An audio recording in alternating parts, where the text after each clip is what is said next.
উত্তরাখণ্ডে একটা গ্রাম ছিল। ওখানে বিরজু তার মা আর বউ লতার সাথে থাকত। বিরজু একজন পরিশ্রমী লোক ছিল যে পরিবারের দেখাশোনা করত। বিরজু নিজের পরিবার চালানোর জন্য ট্রেনে সিঙ্গারা বিক্রি করার কাজ করত। প্রত্যেক দিন বিরজুর বউ লতা সিঙ্গারা বানিয়ে দিত। একদিন বিরজু সকাল সকাল সিঙ্গারা নিয়ে ট্রেনে যায়।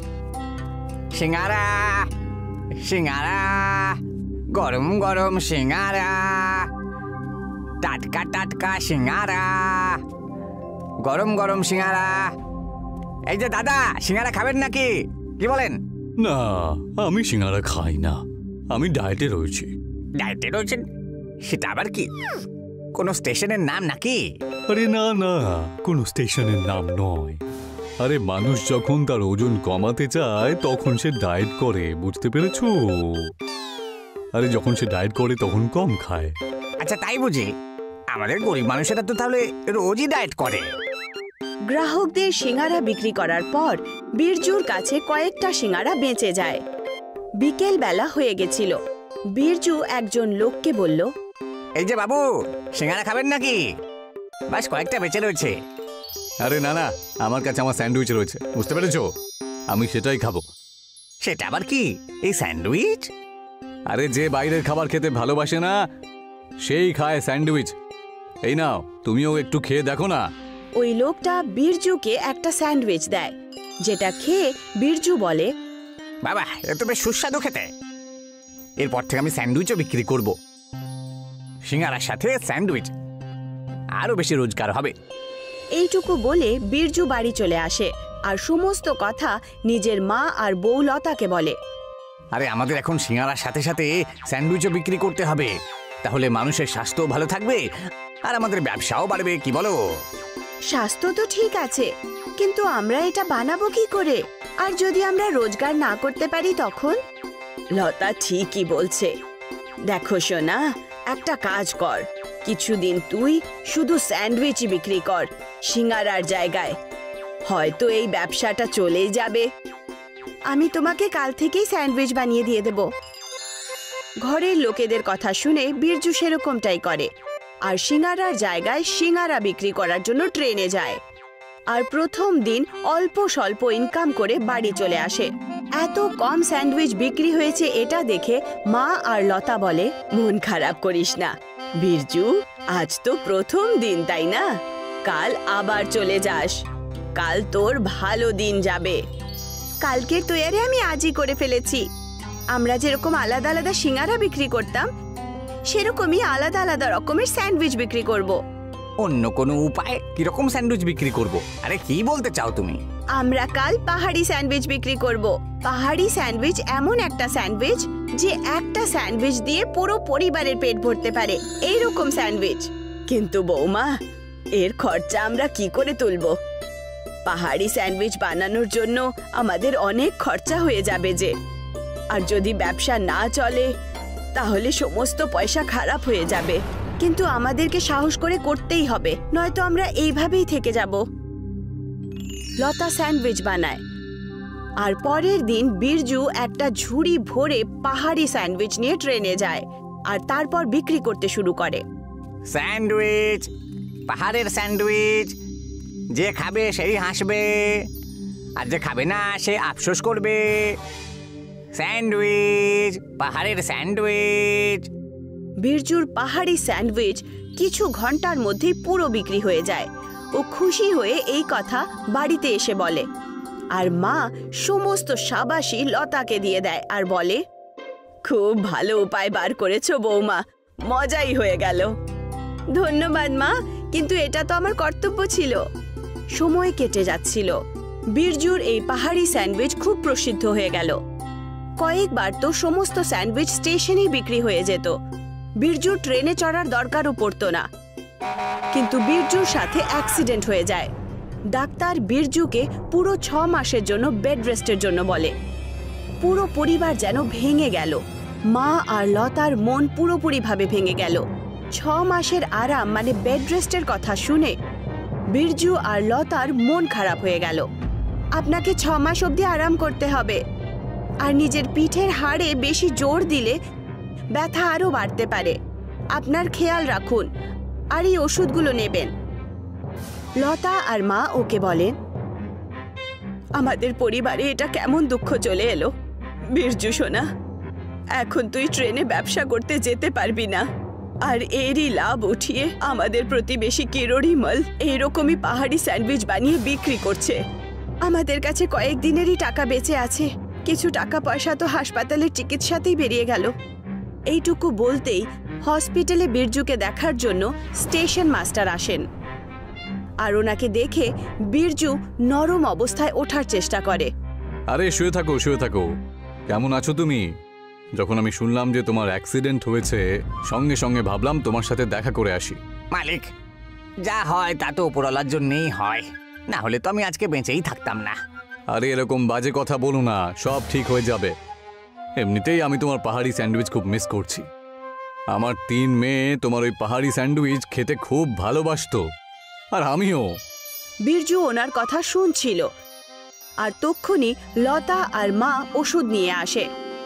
লতা আর মায়ের উদাস চেহারা দেখে স্টেশন মাস্টার বুঝে যায় যে পয়সার খুব কষ্ট চলছে। এসো লতা, এসো।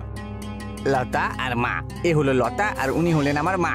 আমি তোমাদের সাথে আলাপ করাতেই ভুলে গেছিলাম, ইনি হলেন আমাদের স্টেশনের স্টেশন মাস্টার।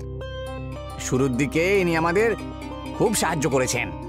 আমাদের ভালো লাগলো যে আপনি ওর সাথে দেখা করতে এলেন, ধন্যবাদ। আরে এতে ধন্যবাদ জানানোর কি আছে? আমি বিজুর জন্য একটা খুশির খবর নিয়ে এসেছি। কি রকম খুশির খবর মাস্টার বাবু? খুশির খবর এটাই যে এই স্টেশনে একটা বইয়ের দোকান অনেক দিন হয়ে গেল খালি পড়ে রয়েছে। ওখানে যে বইটই বিক্রি করতো না, সে অন্য বড় স্টেশনে চলে গেছে। তাই তুমি আর তোমার পরিবার যদি চায় তাহলে ওই দোকানটা ব্যবহার করতে পারো, আর তাতে তোমরা তোমাদের পাহাড়ি স্যান্ডউইচের দোকান খুলতে পারো। ওই বেটা 3 কড়ির নকল স্যান্ডউইচ খেয়ে খেয়ে আমাদের পেট খারাপ হয়ে গেছে।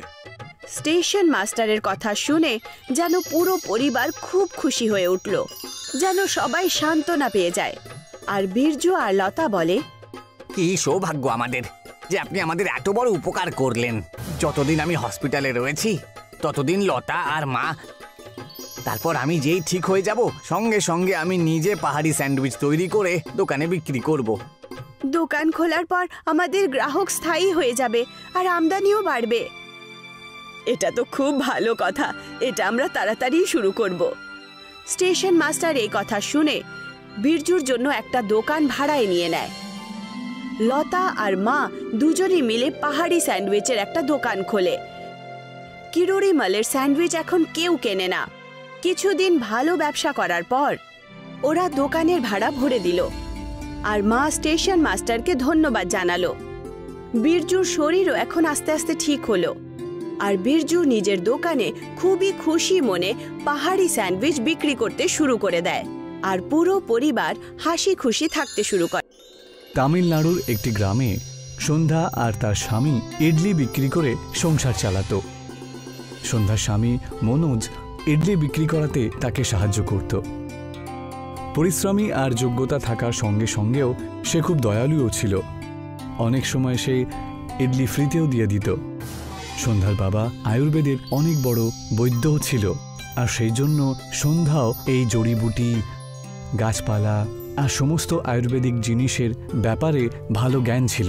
সন্ধ্যা দিদি, 1 প্লেট ইডলি সাম্বার দাও না, চাটনি একটু ঝালই দিও। এত ঝাল চাটনি কেন? কারণ আমার সর্দি হয়েছে যে, এই জন্যে। সন্ধ্যা সঙ্গে সঙ্গে নিজের বাগানে গিয়ে একটি জড়িবুটির পাতা নিয়ে আসে, আর সেটা ঝাল চাটনির মধ্যে দিয়ে তাকে দিয়ে দেয়। যেই ওই মহিলাটি নিজের ইডলিটা ঝাল চাটনির সাথে খায়, সঙ্গে সঙ্গে ওর সর্দি ঠিক হয়ে যায়। আরে বাহ, তোমার ইডলি তো জাদুই বাবা। এতে তুমি কি কি দিয়েছো? আমার সর্দি তো একেবারে ঠিক হয়ে গেছে। এতে শুধুমাত্র জড়িবুটির একটা পাতা আছে, আর কিছুই না। তুমি যদি এইভাবে দুনিয়ার লোককে সাহায্য করতে থাকো ফ্রিতে, তাহলে যে ক্লিনিকে বসে আছে ডাক্তারেরা তাদের তলবিতলপা গুটিয়ে বাড়ি ফিরতে হবে, বুঝেছো? ব্যাস একটু সাহায্যই তো করেছি বিচারির, সর্দি হয়েছিল যে ওর, তাই। নয়তো তোমার মনে হয় না আমার বাবা যে জড়িবুটির জ্ঞান আমায় দিয়েছেন এটা এমনিতেই পড়ে থাকতো, তার কোনো মানেই বেরোতো না। ওরা দুজনে ঝগড়া করতে করতে যাচ্ছিল, তখনই তার ছেলে বলল, মা, আমার স্কুলের টিফিনে ইডলি দিও না। আমি সব সময় ইডলি নিয়ে যাই, সমস্ত বন্ধুরা আমার উপরে হাসে। তোমার বাকি বন্ধুরা টিফিনে কি নিয়ে আসে আমাকে একটু বলো তো বাবা। আমার বন্ধুরা স্যান্ডউইচ আর ব্রেড জ্যাম নিয়ে আসে। তাহলে একটা কাজ কর, কাল থেকে তুই ইডলি স্যান্ডউইচ নিয়ে যাস। তুই নিজেও খাস আর বন্ধুদের সাথেও শেয়ার করিস।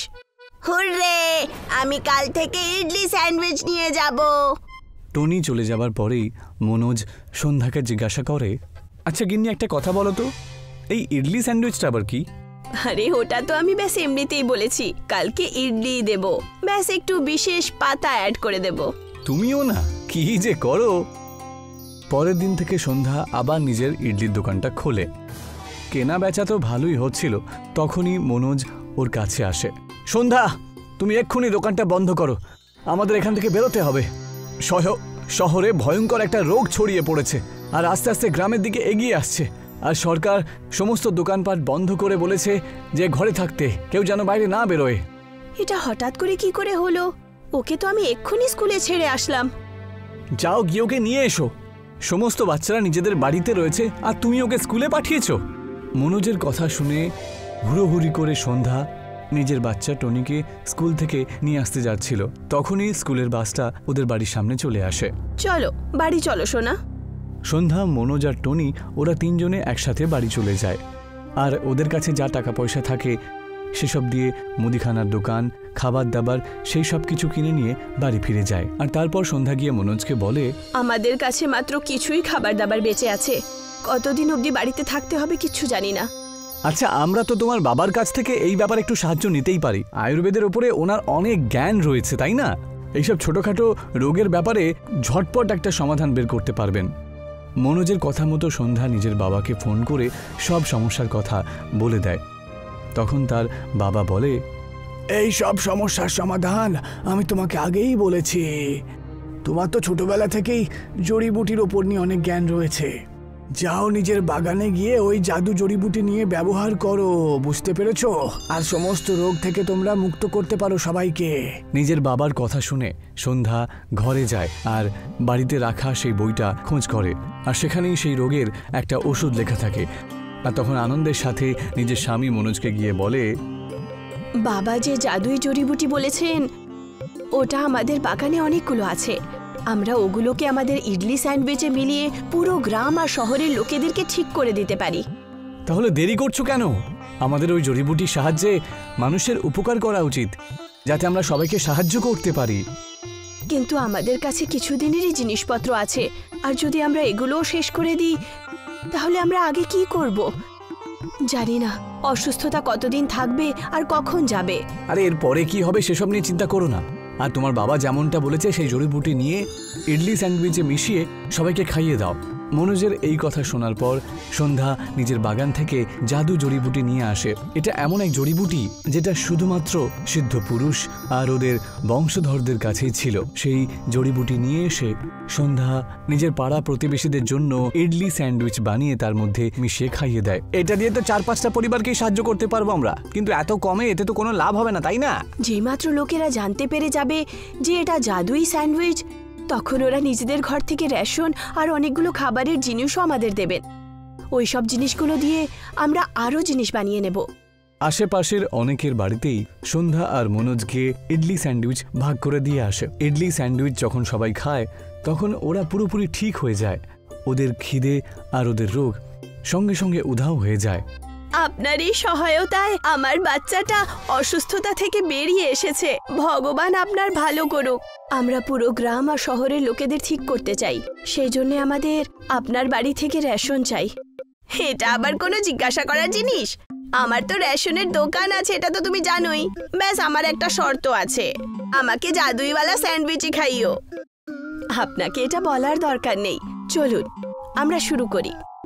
সন্ধ্যা আর মনোজ ওই মহিলাটির মুদিখানা দোকানে যায় আর ওখানে গিয়ে ইডলি স্যান্ডউইচ বানানোর সমস্ত সামগ্রী নিয়ে নেয়। আর সেগুলো দিয়ে অনেকগুলো ইডলি স্যান্ডউইচ তৈরি করে সারা গ্রামবাসীদের সবাইকে খাইয়ে দেয়। শোনো গিন্নি, যদি আমরা এই সব রোগীদের চিকিৎসা করে ফেলি তাহলে সারা গ্রাম, বরং পুরো শহরে আমাদের ইডলি স্যান্ডউইচের দোকান বিখ্যাত হয়ে যাবে, বুঝেছো?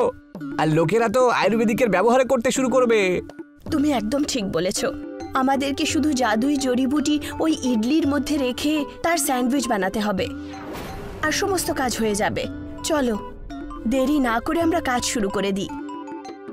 গ্রামবাসীদের সব বাড়িতে গিয়ে সন্ধ্যা আর মনোজ ইডলি স্যান্ডউইচ একটা একটা করে দিয়ে আসে, আর তাদের বলে, এই নিন, আমাদের ইডলি স্যান্ডউইচ খেয়ে নিন, এতে আপনার সমস্ত পরিবার ঠিক হয়ে যাবে আর কোনো অসুস্থতা থাকবে না। এই ইডলি স্যান্ডউইচের ব্যাপারে তো আমি অনেক কিছুই শুনেছি, আমি এটা অবশ্যই খাবো। সন্ধ্যা ওই লোকটাকে যেই ইডলি স্যান্ডউইচটা দেয়, সঙ্গে সঙ্গে সে লোকটা গিয়ে পরিবারের সবাইকে খাইয়ে দেয়, আর কিছুক্ষণের মধ্যেই ওদের সবার রোগ ঠিক হয়ে যায়। ঈশ্বর আপনাদের মঙ্গল করুক, আপনারা এত ভালো কাজ করছেন, আমার পরিবার থেকে আপনাদের আশীর্বাদ দেয়া হবে। আপনাদের মন থেকে অসংখ্য ধন্যবাদ জানাচ্ছি আমি। সন্ধ্যা আর বিজয় তারপর ওখান থেকে চলে যায়। সারা গ্রামে ওদের জাদু ইডলি স্যান্ডউইচের প্রশংসা করে সবাই। তুমি তোমার বাবাকে ফোন করে ধন্যবাদ জানিয়ে দাও, উনিই তো আসলে মানুষদেরকে বাঁচিয়েছেন, বুঝেছো? মনোজের কথা শুনে সন্ধ্যা নিজের বাবাকে ধন্যবাদ জানায়, আর তারপর থেকে ওই পুরো পরিবার খুশি আর আনন্দে ইডলি স্যান্ডউইচ বিক্রি করতে থাকে আর নিজেদের জীবন কাটাতে থাকে। রাজস্থানের একটা গ্রামে চোর শ্যামলাল থাকতো। শ্যামলাল একজন চতুর আর চালাক চোর ছিল, সব সময় কিছু না কিছু করার ধান্দায় থাকতো। ওই শহরেই রবার্ট বিদেশ থেকে ঘুরতে এসেছিল। ও স্টেশনে নেমেই ছিল যে শ্যামলালের নজর রবার্টের ব্যাগের ওপরে পড়ল, আর নিজের খেলায় ওস্তাদ শ্যামলাল চুরি করার জন্য পেরিয়ে পড়ল। রবার্ট বইয়ের দোকান থেকে কিছু বই কিনছিলই যে শ্যামলাল নিজের চাল চেলে দিল। এই যে দাদা, আমি প্রথমবার রাজস্থানে এসেছি, এখানকার পরম্পরা অনুযায়ী আমাকে একটা বই দিয়ে দিন তো। স্বাগত মশাই, স্বাগত। আপনি বাংলা তো ভালোই বলেন দেখছি। আর এই নিন আপনার বই, এখানকার একজন বিখ্যাত লেখক এটি লিখেছেন। এই বইটা একবার পড়লেই আপনি অর্ধেক রাজস্থানের ব্যাপারে সব জেনে যাবেন বটে। হ্যাঁ, আগে আগে থ্যাংক ইউ, অসংখ্য ধন্যবাদ ধন্যবাদ। আচ্ছা, আমাকে একটা কথা বলুন তো, ওয়াশরুমটা ঠিক কোথায় রয়েছে? আগে ওই যে ওইদিকে, একদম ফ্রি। হ্যাঁ, কিচ্ছু পয়সা লাগে না, তাড়াতাড়ি আসুন, না হলে আবার লাইন দিতে হবে যে ওখানে। রবার্ট বইয়ের দোকানের কথা শুনে সেখান থেকে বাথরুমে চলে যায়, আর তখনই শ্যামলাল ওখানে ওর ব্যাগ পড়ে থাকতে দেখলো, আর ওর ব্যাগ নিয়ে কেটে পড়লো। আর রবার্ট যখন ওখানে এলো আর নিজের ব্যাগ না দেখতে পেয়ে ও খুবই চিন্তায় পড়ে গেল। আরে, আমার ব্যাগটা, আমার জামা কাপড়, ও মাই গড, এটা কি হয়ে গেল? এবার আমি কোথায় যাব? আরে বাবু, আপনি এত সহজে এত ভয় পাবেন না। আরে একটু দেখুন না, কেউ আবার ভুল করে নিয়ে গেল না তো? আজকাল এরকম কেস তো আসতেই থাকে, খালি ব্যাগ অদল বদল হয়ে যায় আর কি। আসলে ব্যাপারটা হলো গিয়ে, আমি আমার কাজে ব্যস্ত ছিলাম তো, তাই অতটা লক্ষ্য করিনি আমি। রবার্ট রেলওয়ে স্টেশনের বাইরে বেরিয়ে নিজের ব্যাগ আর সব জিনিসপত্র খুঁজতে থাকলো। অনেকক্ষণ ধরে খোঁজার পর ও যখন আর কিছু পেল না, তখন রবার্ট ক্লান্ত হয়ে ওখানে একটা গার্ডেনে বসে পড়ল। খুব জোরে খিদে পেয়েছে, কাপড়গুলো গেল আর টাকাগুলো সব গেল। আমার কাছে মাত্র 50 টাকা বেঁচে আছে, এখন এটা দিয়ে আমি কি করব? রবার্টকে চিন্তায় দেখে ওখানে প্রেম চলে আসে। প্রেম ওই গ্রামেরই পঞ্চায়েত প্রধানের ছেলে ছিল, যে নিজেও পঞ্চায়েত প্রধান হতে চাইতো। কি হয়েছে দাদা, আপনাকে এত চিন্তিত দেখাচ্ছে যে? কিছু হয়েছে নাকি কেউ কিছু বললো আপনাকে? আমার এই গ্রামে আমি যেই পা দিলাম, সঙ্গে সঙ্গে আমার সবকিছু চুরি হয়ে গেল। এখন আমার খুব জোরে খিদে পেয়েছি, কিচ্ছু বুঝতে পারছি না যে আমি কি করব, এখন কোথায় যাব আমি। আমি তোমাকে রাজস্থানের ফেমাস ডাল বাটি চুরমা খাওয়াবো, ঠিক আছে? এখানে তো এটাই বিখ্যাত। প্রেম রবার্টের ওপর দয়া দেখিয়ে ওকে ডাল বাটি চুরমা খাওয়ানোর জন্য নিয়ে গেল। এই যে দাদা, টাটকা টাটকা ডাল বাটি চুরমা এনাকে খাইয়ে দাও, টাকাটা আমার খাতায় লিখে দিও। প্রেমের এত বলার পরে রবার্ট ডাল বাটি চুরমা খাওয়া শুরু করে দিল। I mean, delicious, মানে এত সুস্বাদু আমি আজ অব্দি কোনো দিনও খাইনি। হ্যাঁ, সত্যি বলছি, সত্যি দারুণ দারুণ খেতে এটা। কি কি ভালো লাগলো তো আপনার? আমি বলেছিলাম না আমাদের রাজস্থানের খাবার পুরো দুনিয়ায় বিখ্যাত, বুঝেছেন? আমি আমি তোমাকে থ্যাংক ইউ বলতে চাই, মানে থ্যাংক ইউ। শুধু একটা একটা একটা আর একটা সাহায্য করো আমাকে তুমি। আরে তুমি হলে আমাদের অতিথি, বলো না কি সাহায্য করতে পারি তোমায়? আমি প্রস্তুত। আমি আমি ব্যবসায় আমার ভালো অভিজ্ঞতা রয়েছে। আমি আমি আমি চাই যে তুমি এই ডাল বাটি চুরমার একটা ব্যবসা খুলে দাও। হ্যাঁ, মানে বলতে চাইছি তুমি একটা ব্যবসা করো, আমি তোমাকে সমস্ত পয়সা রিটার্ন করে দেব, আর যদি বেশি লাভ হয় তাহলে আমি তোমাকে আরো বেশি পয়সা দিয়ে দেব। আমি যদি একে টাকা দিয়ে সাহায্য করি তাহলে সারা গ্রামে এই কথা ছড়িয়ে পড়বে, সবাই আমাকেই প্রধান হিসেবে বেছে নেবে যে একটা বিদেশিকে আমি সাহায্য করেছি, আর এর কাজও হয়ে যাবে। আরে রবার্ট বাবু, এতে জিজ্ঞাসা করার কি আছে? আরে আপনি আজ থেকে কেন, এই মুহূর্ত থেকেই আপনি আমার বাড়ির পাশেই একটা দোকানে ডাল বাটি চুরমা বিক্রি করা শুরু করে দিন। এটা তো আমাদের জন্য গর্বের ব্যাপার হবে। প্রেমের সাহায্যে রবার্ট ডাল বাটি চুরমার দোকান খুলল। কিছুদিনের মধ্যেই পুরো শহরে এর চর্চা শুরু হয়ে গেল যে ইংরেজের ডাল বাটি চুরমার দোকান আছে। চর্চা এত ছড়িয়ে গেছিল যে পুরো শহরের মানুষেরা ইংরেজের ডাল বাটি চুরমা খাওয়ার জন্য ওখানে এলো।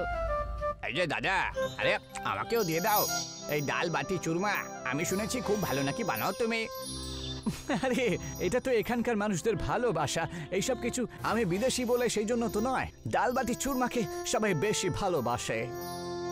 6 মাসের পর ব্যবসা এত বেড়ে গেছিল যে রবার্ট 6 মাসের মধ্যেই নিজের বড় একটা ডাল বাটি চুরমার দোকান খুলে ফেললো, আর প্রেমের সব টাকা ওকে আবার ফেরতও দিয়ে দিল। আসুন আসুন প্রেম বাবু, আসুন, আপনার জন্যই এই সব কিছু হয়েছে বলা যায়। কয়েকদিনের মধ্যেই আমি এত কিছু করে ফেললাম যে তুমি যদি আমাকে সাহায্য না করতে তাহলে জানি না আমি কি করতাম সত্যি। আরে ধন্যবাদ জানানোর কোনো ব্যাপার নেই বন্ধু, তুমি পরিশ্রম করেছো আর এইসব তো তারই ফল। আমি শুধু তোমাকে একটু সাহায্য করেছি আর কি, তুমি আমাকে সেরকম সাহায্য করে দিও। আমি তোমাকে কিভাবে সাহায্য করতে পারি? অবশ্যই করব, বলো বলো তোমাকে আমি কিভাবে সাহায্য করতে পারি? দেখো, প্রধান কাকে করা হবে সেই নিয়ে একটা ভোট হচ্ছে সামনেই, তুমি আমাকে সে বিষয়ে সাহায্য করো। আমি তোমাকে পুরোপুরিভাবে সাহায্য করব। কাকে প্রধান করা হবে এই নির্বাচনে আমি সব সময় তোমার পাশে থাকব। ওই সময় শ্যামলালের নজর রবার্টের দিকে পড়ল। আরে এটা তো সেই বিদেশিটা, তাই না, যাকে আমি কয়েকদিন আগে ভিখিরি করে দিয়েছিলাম। মনে হচ্ছে ও এখন এখানেই থাকছে, একে আমি আবার ভিখিরি করেই ছাড়বো। প্রেম শ্যামলালকে দেখে বুঝতে পেরে যায় নিশ্চয়ই ওই চোরের মনের মধ্যে কিছু শয়তানি বুদ্ধি চলছে। রবার্ট, তুমি তোমার দোকানের খেয়াল রেখো, দেখো যেন কিছু গন্ডগোল না হয়। রাত্রে জেগে থাকবে আর রাত্রে খুব সতর্ক থাকবে। আজকে রাত্রে আমিও তোমার সাথে দোকানেই থাকবো, দুজনে মিলে দোকানের খেয়াল রাখবো। সাথে কিছু কাঠ আর কয়েকটা পাথর রেখে দিও। হ্যাঁ অবশ্যই অবশ্যই, আজকে রাত্রে আমরা ডাল বাটি চুরমা খেয়ে এখানেই ঘুমিয়ে পড়বো। আমি তো সব সময় এখানেই থাকি, আজকে তুমিও চলে এসো, আমি সব কিছু ব্যবস্থা করে রাখবো। আর কয়েকটা পাথর যেটা দোকানে আগে থেকেই আমি রেখে দিয়েছি। আসলে ব্যাপারটা হলো যে ওই কুকুর, বিড়াল, ছাগল রাত্রে একটু অসুবিধা করে, সেই জন্য আমি ওগুলো রেখে দিয়েছি বটে। রাতে প্রেম আর রবার্ট খাবার খেয়ে শুয়েই ছিল যে শ্যামলাল চুরি করার জন্য অন্ধকারে পৌঁছালো। মনে হচ্ছে বিদেশিটা শুয়ে পড়েছে, আজকে হাত সাফ করে দিই। এটা শুনতেই প্রেম আর রবার্ট শ্যামলালকে ধরে ফেললো। এই থাম থাম থাম, এত তাড়া কোথায় তোর? সব চুরি করে পালাবি? এবার জেলে গিয়ে সব সত্যি বলবি তুই। প্রেম আর রবার্ট শ্যামলাল চোরকে পুলিশের কাছে নিয়ে গেল আর ওকে পুলিশের কাছে দিয়ে দিল। পুরো শহরের মানুষ প্রেমের এই বাহাদুরিতে খুব খুশি হয়ে যায়। তুমি আমার জন্য সব কিছু বন্ধু। তুমি তখন আমাকে সাহায্য করেছিলে, আবার আমাকে সাহায্য করলে। আমি তোমার ব্যাপারে বিদেশে গিয়ে সবাইকে জানাবো। এই মুহূর্তে তো আমি কোথাও যাচ্ছি না। আরে না না, আমি তোমায় কোথাও যেতেও দেব না। গ্রামবাসীদের তোমার হাতের ডাল চুরমা সবার ভালো লেগেছে, তাই তুমি আমাদের গ্রামবাসীদের ওইসব খাওয়াও আর নিজের ব্যবসা ভালো করে চালাতে থাকো। শহর আর গ্রামে চর্চা শুরু হয়ে যায়, আর নিজের বাবার মতো প্রেমও শহরের পঞ্চায়েত প্রধান হয়ে যায়।